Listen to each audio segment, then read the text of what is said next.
In a series of moves that have left animal lovers and social media users heartbroken, angry, and in shock, the Goon squad of New York Governor Kathy Hochul, the Democrat, on Wednesday, October 30th, invaded the home of Mark Longo, seized his domesticated pet squirrel, Peanut, and his domesticated pet raccoon, Fred, and shortly thereafter killed the animals. It's an attack that has set social media on fire with expressions of justified outrage and appears to be turning into a cipher for the presidential election, being viewed by many upset Americans as the epitome of officious, heartless, bureaucratic Governor Hochul's worldview versus the more live and let live, private property respecting, realistic approach to government seen by some as the purview of Republicans.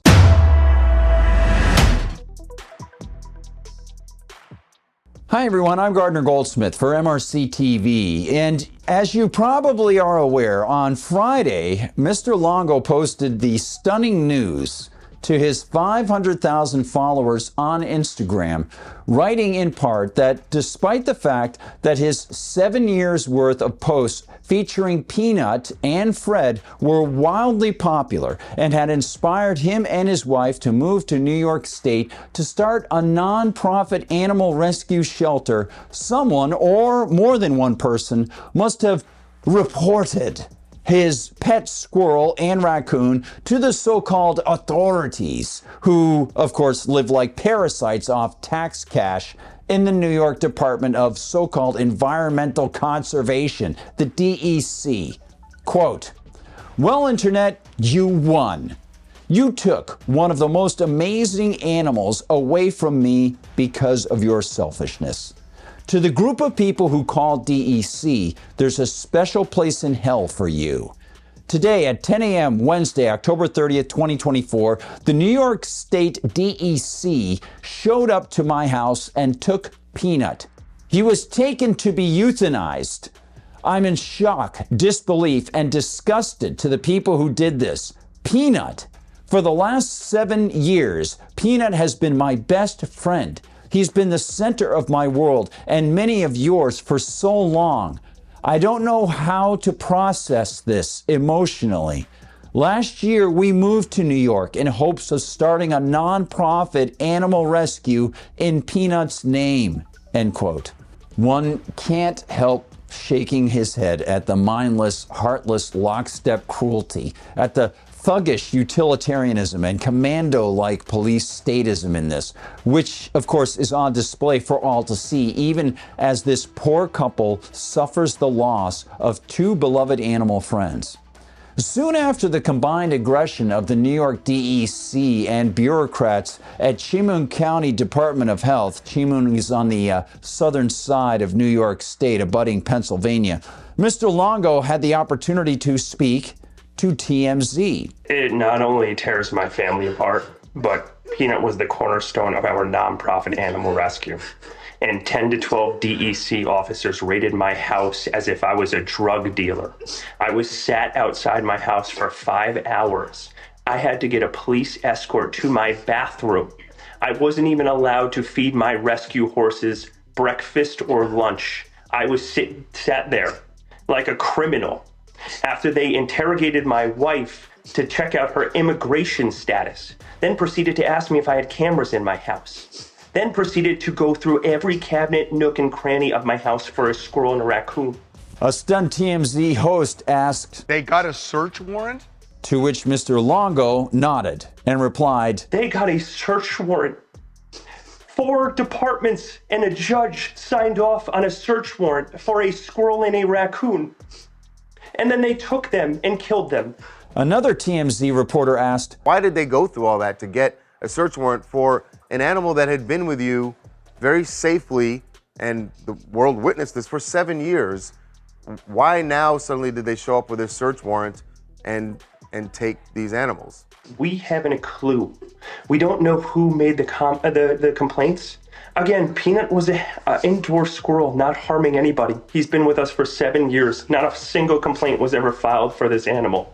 We had him for 7.5 years. He became the world's most famous squirrel. We weren't hiding him by any means. He was all over TikTok. He became the first squirrel on TikTok to ever hit 1 million followers. He did every news station around the world. He's helped people. He's helped kids gather joy. And then we started a nonprofit animal rescue called Peanut's Freedom Farm to help animals like Peanut fight a good fight when they're in a neglected case or they're sitting in a slaughter auction. And he was the cornerstone of our life and our organization. We used his platform to help raise money for the 300 animals we have at our sanctuary. It's almost impossible to put into words the level of outrage people worldwide are feeling and expressing. But ex-Tesla and SpaceX owner Elon Musk put it well on his X feed, writing in one response to Mike Solana, editor-in-chief of Pirate Wires, who posted a montage of Peanut and Longo, quote, "Government overreach in action," end quote. And when Dogecoin developer Billy Marcus, using his handle Shibatoshi Nakamoto, posted that, quote, "A taxpayer-funded agency raiding a man's house to murder his rescue pets is just plain evil," Mr. Musk wrote, quote, "Yeah, also, the legacy media says you're far right if you care about the government killing pet squirrels," end quote.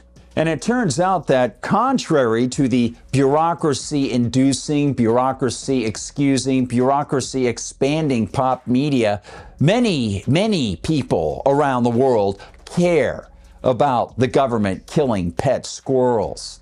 As more folks got word, they started to wonder about the tax eaters who might have been part of this terrible act of officialdom.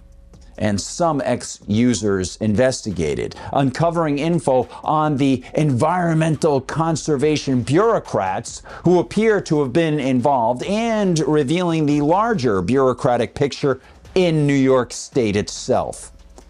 As the latter ex-post notes, these people have shut away their accounts from public contact or observation. The anger, of course, is not dissipating, but Mr. Longo is trying to build something positive in the memory of Peanut and Fred.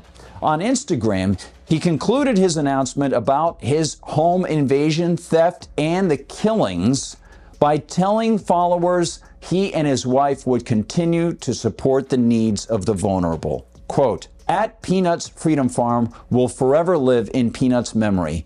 With over 350 rescues, we've relied heavily on Peanut and his internet family to gather donations to help more animals.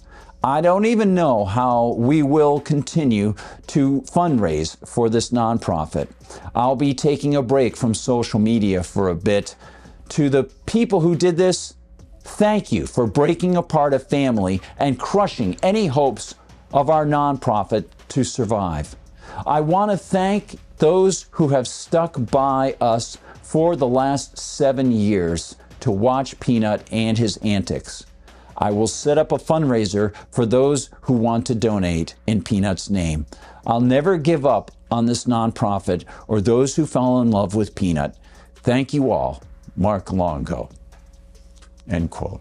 The good hearts of Mr. Longo and his wife and all who are speaking up to support them, well, they're very evident. And something else is evident. Mr. Longo relies on charity, on real people, showing they care, revealing their preferences and standards by their own voluntary actions to help animals, showing that they approve of Mr. Longo's kind treatment of animals.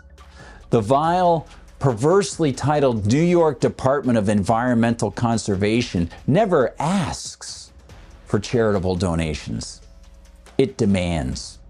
It doesn't have to please people or show that it does well by animals. It demands tax money garnered by the threat of government guns, by police action and courts, all of it funded through the coercion of statist taxation. Thus, those who see this Hochul bureaucracy breaking the loving bonds between man and animal also can see the way all political officialdom uses commands rather than asking, uses compulsion rather than voluntary contributions, to the point of destroying your own choice of gas stove or breaking into your home and killing your pets. The differences between voluntary, classical liberalism and contemporary government couldn't be starker.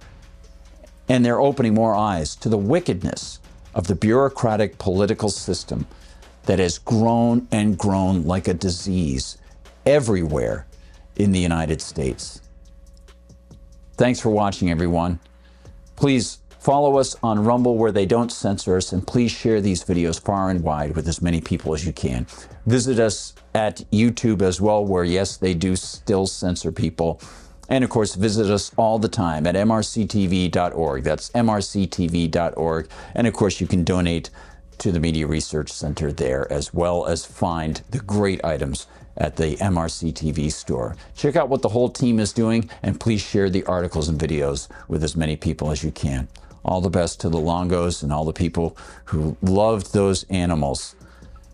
It's a sad story, but offers us the opportunity to think a little bit more about trying to help charities in some way.